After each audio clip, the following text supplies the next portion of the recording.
Hello welcome to wiz club. Mains June 1న జరిగిన తర్వాత ఇప్పటి వరకు కూడా నేను ఎటువంటి వీడియోలు నా ఛానల్లో అప్లోడ్ చేయలేదు. కట్ ఆఫ్కి సంబంధించి కావచ్చు, ఇతరితర విషయాలకు సంబంధించి ఎటువంటి వీడియో కూడా నేను నా ఛానల్లో అప్లోడ్ చేయలేదు. మొదటగా ఒక క్లారిఫికేషన్ ఇస్తున్నాను. కట్ ఆఫ్కి సంబంధించి ఎవరి ఒపీనియన్, ఎవరి పర్సెప్షన్, ఎవరి ప్రిడిక్షన్ వాళ్ళు చేసుకుంటారు. అందులో ఎటువంటి తప్పు లేదు. నేను ఎందుకు చేయట్లేదంటే క్లియర్గా 38,000 మంది వరకు ఎగ్జామ్ రాశారు. అందులో మనకు మినిమం 10,000 శాంపిల్స్ లేకపోతే కట్ ఆఫ్ను మనం ప్రిడిక్ట్ చేయలేం. అయితే నా దగ్గర ఎటువంటి శాంపిల్స్ లేవు కాబట్టి నేను కట్ ఆఫ్కి సంబంధించి ఒక్కటి కూడా నేను చేయలేదు. ఈ వీడియోలో ఒకవేళ మీరు ఏమైనా అనాలిసిస్ చేసుకోవాలనుకుంటే కన్సిడర్ చేయవలసిన విషయాలన్నీ కూడా మీ ముందు పెడతాను. అవి చూసుకొని మీ ఓన్ డిస్ట్రిక్ట్కి అవి అప్లై చేసుకొని మీరే ఓన్గా అనలైజ్ చేసుకోండి. మీకు ఒక క్లారిటీ అనేది వస్తుంది. And next main thing, AP constable notification since 2022.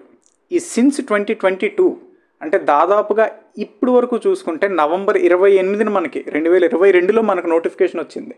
దాదాపుగా 2 సంవత్సరాల 6 నెలలు పైగా వస్తుందన్నమాట. ఇప్పటి వరకు కూడా అన్నీ కంప్లీట్ అయ్యాయి. అఫ్కోర్స్ లాస్ట్ రిజల్ట్ కోసం వెయిట్ చేస్తున్నాం, అంతా బాగుంది. అయితే ఈ వెయిట్ చేసే క్రమంలో మనకు మెయిన్లీ ఒక 2 విషయాలు, ఇప్పుడు హాట్ టాపిక్గా ఉన్న 2 విషయాల గురించి ఈరోజు డిస్కస్ చేద్దాం.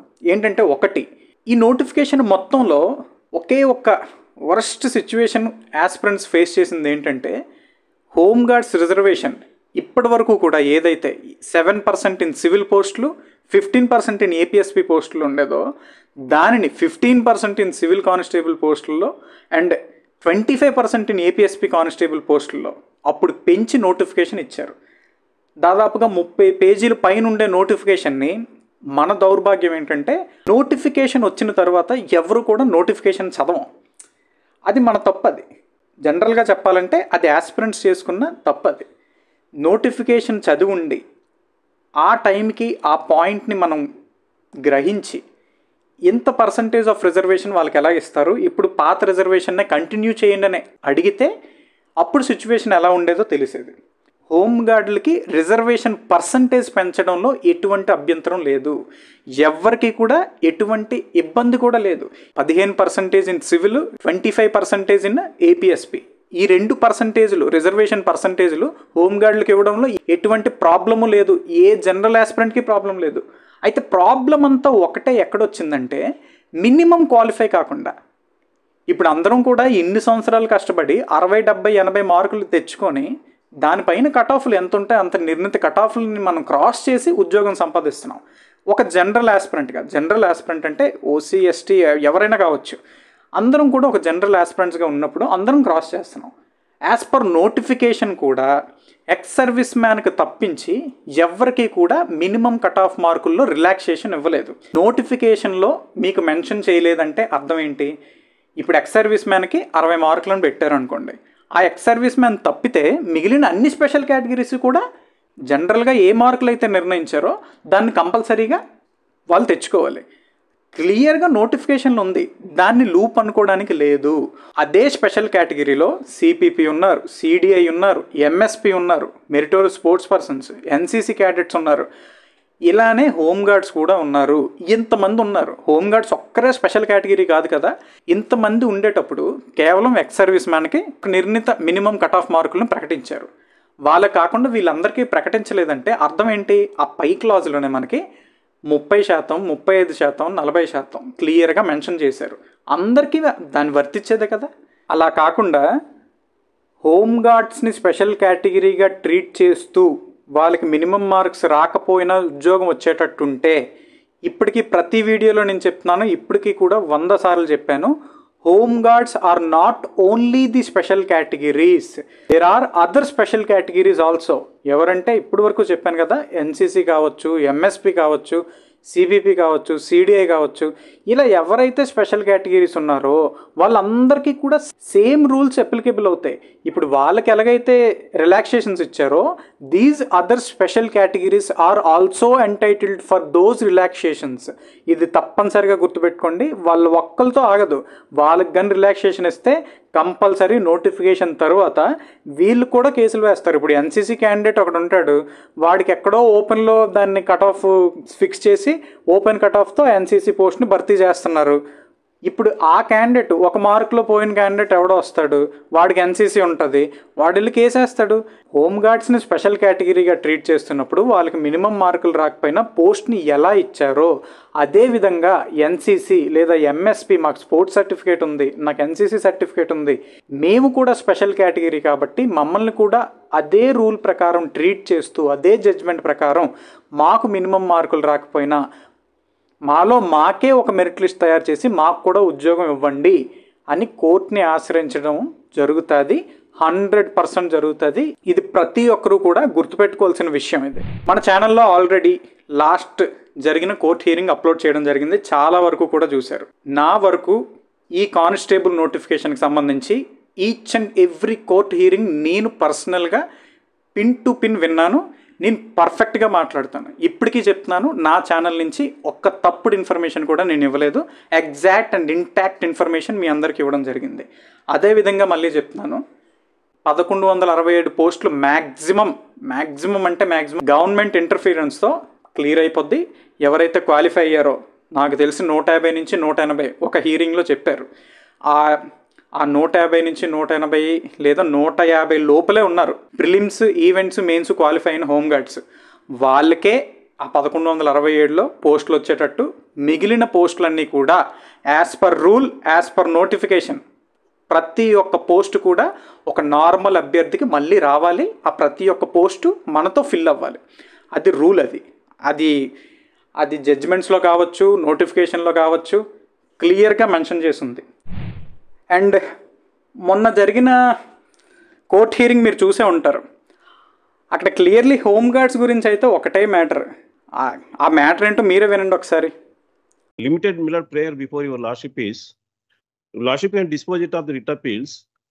Millard to consider the writ petitions finally and dispose of till such time these 1167 vacancies are concerned kept vacant. Because if they publish the results, these vacancies will be added to the direct recruitment vacancies. If we succeed in the repetitions, we may not get the vacancies. Therefore, these 1167 vacancies are concerned. Your Lordship may say not to fill up these vacancies till the disposal of the repetitions. That is a small request before your Lordship. విన్నారు కదా, క్లియర్గా హోంగార్డ్స్ advocate ఏమంటున్నారంటే, ఆ 1167 పక్కన పెట్టేయండి sir పోస్టులని. ఆ పోస్టులు పక్క పెట్టేసి ఎవరైతే ఉన్నారో మిగిలిన పోస్టులు ఏవైతే ఉన్నాయో వాటన్నిటిని కూడా భర్తీ చేసుకోండి, ట్రైనింగ్ పట్టుకెళ్ళిపోండి, ఏమైనా చేసుకోండి. ఆ 1167 పోస్టులు which are reserved for home guards should be kept aside అన్నాడు. ఆ 1167 పోస్టులను పక్కకు పెట్టేసి మిగిలిన పోస్టులని భర్తీ చేసుకోండి, ట్రైనింగ్లు పంపించండి, మాకేం ఎటువంటి అభ్యంతరం లేదు. ఈ కేసు తేలినంత వరకు కూడా అవి అలానే ఉండాలి, అవి జనరల్ ఆస్పిరెంట్స్తో భర్తీ కాకూడదు అంటున్నాడు.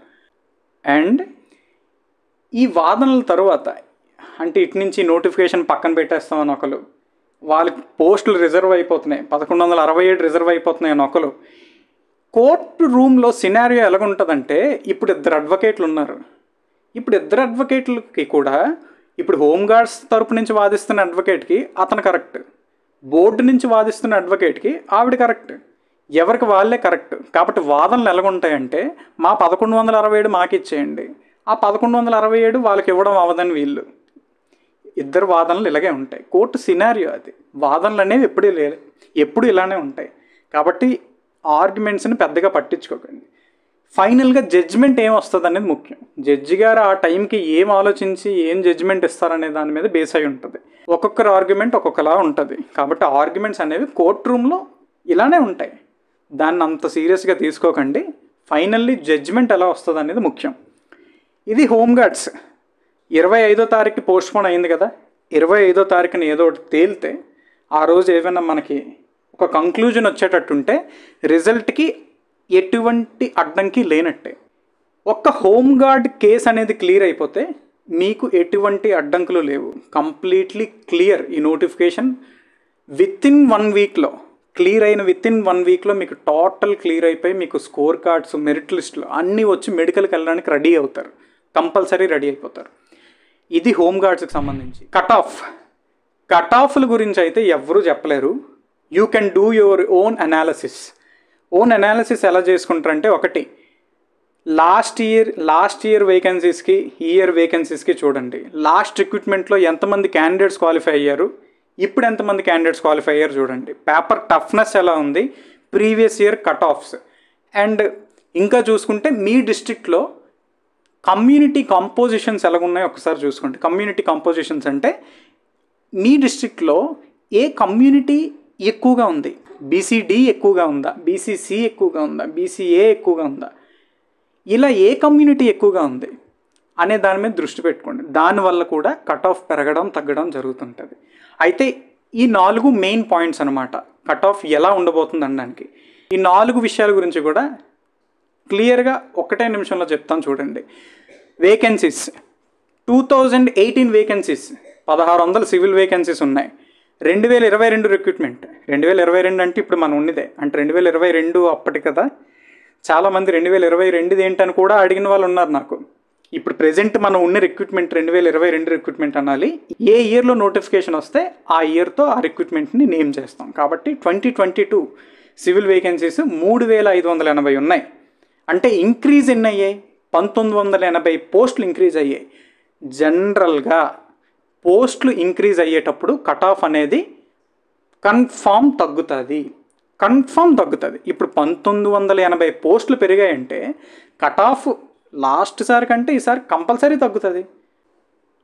District 2018-22 different. ఎన్ని పోస్టులు పెరుగుతున్నాయి నేను ముందు క్లియర్గా పెట్టాను. మీ డిస్ట్రిక్ట్ చూసుకోండి, ఎన్ని పోస్టులు పెరిగాయి చూసుకోండి, పాస్ చేసి చూసుకోండి. ప్రతి డిస్ట్రిక్ట్కి చెప్పుకునే వెళ్ళేంత టైం వేస్ట్. మీ పోస్ట్ మీ డిస్ట్రిక్ట్లో వస్తుంది కాబట్టి చూసుకోండి. ఎవరైనా ఓపెన్ పోస్టుల కోసం క్యాలిక్యులేషన్ చేసుకుంటే అన్ని డిస్ట్రిక్ట్స్ చూసుకోండి. మెయిన్గా చూసుకుంటే మనకి ఆల్మోస్ట్ అన్ని డిస్ట్రిక్ట్స్లో కూడా 2018 రిక్రూట్మెంట్తో కంపేర్ చేస్తే 22లో అన్ని డిస్ట్రిక్ట్ పోస్టులు కూడా చాలా ఎక్కువగా పెరిగాయి. చాలా ఎక్కువగా, నా దృష్టిలో అయితే చాలా మంచి పోస్టులు పెరిగాయి. ఎక్కువ పోస్టులు ఎక్కడ పెరిగాయి అంటే ఈస్ట్ గోదావరి 278 పోస్టులు పెరిగాయి ఈస్ట్ గోదావరిలో. 2018 రిక్రూట్మెంట్లో కేవలం 20 పోస్టులే ఉన్నాయి ఈస్ట్ గోదావరికి. ఇప్పుడు 278 పోస్టులు పెరిగాయి. తక్కువ ఎక్కడ పెరిగిందంటే శ్రీకాకుళంలో 20 పోస్టులు పెరిగాయి. లాస్ట్ సార్ ఒక 80 పోస్టులు ఉంటే ఇప్పుడు 100 పోస్టులు అయ్యాయి. Negative growth. ఇప్పుడు నెల్లూరులో చూసుకుంటే లాస్ట్ ఇయర్ 190 పోస్టులు ఉన్నాయి, ఇప్పుడు 160 పోస్టులే ఉన్నాయి. 160 అంటే చిన్న నెంబర్ కాదు, ఇది మంచి నెంబరే. మంచిగా పోస్టులు ఉన్నాయి దీనికి కూడా. ఇక్కడ కేవలం 2 డిస్ట్రిక్ట్లు, నా దృష్టిలో 2 డిస్ట్రిక్ట్లు మాత్రమే ఇన్ డేంజర్ జోన్. ఆ 2 డిస్ట్రిక్ట్లు ఏంటంటే శ్రీకాకుళం అండ్ విజయనగరం.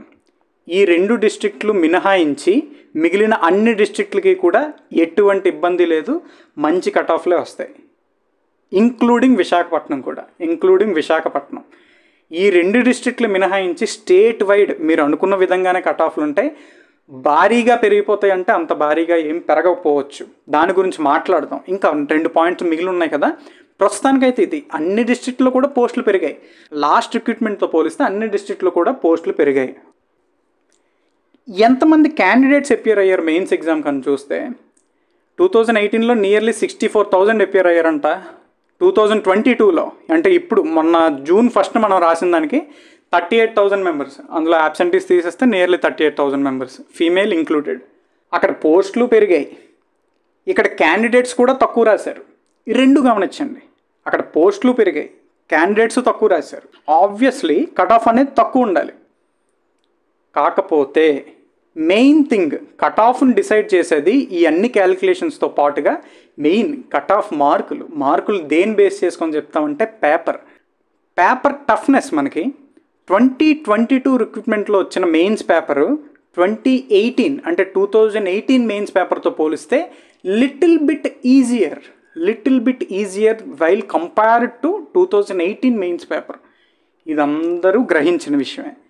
ఈ పేపర్ కొంచెం ఈజీగా ఉండడం వల్ల ఒక ఫ్యాక్టర్ కావచ్చు, లేదా 3 సంవత్సరాల నుంచి మన ఆస్పిరెంట్స్ అందరూ చాలా ఎక్కువగా చదివేసి ఈ 2.5 సంవత్సరాల నుంచి కూడా చదువుతూ వాళ్ళ మేధాశక్తి పెరిగిపోయి ఉండొచ్చు. కారణం ఏంటో తెలియదు కానీ స్కోర్స్ అనేవి చాలా మంచి స్కోర్స్ రావడం జరిగింది. దాని ఫలితమే అందరూ కూడా 130 వచ్చినా కూడా భయపడడానికి కారణం ఈ పేపర్ టఫ్నెస్. పేపర్ అనేది 2018తో పోలిస్తే కాస్త ఈజీగా రావడం జరిగింది. కొన్ని ఏరియాస్ ఇప్పుడు ఫిజిక్స్ ఉన్నాయంటే కంప్లీట్ ప్రాబ్లమ్స్తో ఫిల్ చేశాడు. అలాంటి ఏరియాస్ అది అందరికీ కూడా కష్టమే, ఒకరికే కాదు అందరికీ కూడా కష్టమే. అలాంటి ఏరియాస్ మినహాయించి మిగిలిన ఏరియాస్ అన్నీ కూడా మనకి కొంచెం ఈజీగానే పేపర్ రావడం జరిగింది. కాబట్టి అందరూ మంచి స్కోర్లు తెచ్చుకున్నారు. 130+ స్కోర్లు వచ్చాయి, తప్పే లేదు, అవి ఈజీగా వస్తాయి. 130+ నార్మల్ క్యాండిడేట్కి ఇన్ని సంవత్సరాలుగా డెడికేటెడ్గా దీని మీద ఉండే క్యాండిడేట్కి రావడంలో ఎటువంటి తప్పు లేదు. 130 రావచ్చు, 135 రావచ్చు. కాకపోతే ఆ 140 క్రాస్ చేసి కూడా స్కోర్లు చెప్పడం జరుగుతుంది. 150 చెప్తున్నారు, 155 ఇలా ఉన్నాయి. కాబట్టి అది అబద్ధమో నిజమో మనకు తెలీదు. స్కోర్ కార్డ్ ఒకసారి రిలీజ్ చేస్తే మనకు తెలుస్తుంది. కాకపోతే ఒక్కసారి రష్ చూస్తే కంపల్సరీ 150+ స్కోర్స్ అనేవి లాస్ట్ రిక్రూట్మెంట్స్తో పోలిస్తే ఈ రిక్రూట్మెంట్లో ఎక్కువే ఉండబోతున్నాయి. అండ్ 140 to 150 ఈ శ్రీకాకుళం అండ్ విజయనగరంలో 140 to 150 అక్కడ ఫ్రీక్వెన్సీ కూడా ఎక్కువ ఉంది. అండ్ బిలో 140 అంటే 130 to 140 కూడా చాలామంది ఉన్నారు. ఈ అంతా కూడా ఎక్కడ ఎఫెక్ట్ అవుతుందంటే ఓపెన్ కేటగిరీ ఎఫెక్ట్ అవుతుంది. దానివల్ల ఎక్స్కలేషన్ అయ్యి మీ కేటగిరీస్లో కూడా చిన్న ఎఫెక్ట్ పడవచ్చు. కాకపోతే అది ఎక్కడ పడుతుంది అంటే మెయిన్లీ శ్రీకాకుళం విజయనగరం దగ్గర ఎఫెక్ట్ ఎక్కువ ఉంటుంది. మిగిలినవన్నీ పోస్టులు ఎక్కువ ఉండడం చేత మీకు ఆ ఎఫెక్ట్ అనేది తగ్గొచ్చు. కట్ ఆఫ్ అయితే పోస్టులు పెరిగిన దానికి పేపర్ వచ్చే లెవెల్కి రెండు కూడా టాలీ అయిపోతున్నాయి. లాస్ట్ సారి వచ్చిన ఆ కట్ ఆఫ్కి ఇప్పుడు +8 పైన ఎవరైనా తెచ్చుకుంటుంటే కంపల్సరీ వాళ్ళకి పోస్ట్ అనేది కన్ఫామ్గా వస్తుంది. ఆ లాస్ట్ సార్ వచ్చిన ప్రీవియస్ ఇయర్ కట్ ఆఫ్స్ అన్నీ కూడా టెలిగ్రామ్ ఛానల్లో పెడుతున్నాను. విస్ క్లబ్ ఏపీ పోలీస్ అనే టెలిగ్రామ్ ఛానల్లో ఉంటాయి. అన్నీ కూడా 2016 నుంచి 2018 వరకు ప్రతి కట్ ఆఫ్ కూడా పీడిఎఫ్ నేను పోస్ట్ చేయడం జరుగుతుంది.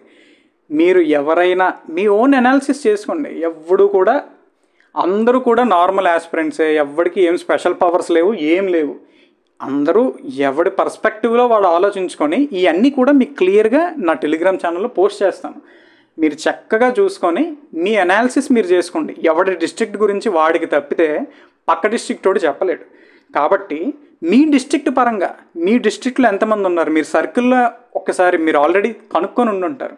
వాటన్నిటిని కూడా బేస్ చేసుకొని ఒక అనాలిసిస్ చేసుకోండి. దీనికి సంబంధించిన ప్రతి ఇన్ఫో కూడా మన టెలిగ్రామ్ ఛానల్లో పోస్ట్ చేస్తాను.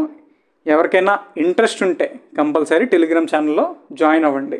డిస్క్రిప్షన్లో లింక్ ఉంటుంది అండ్ కామెంట్లో కూడా పిన్ చేసి ఉంటుంది.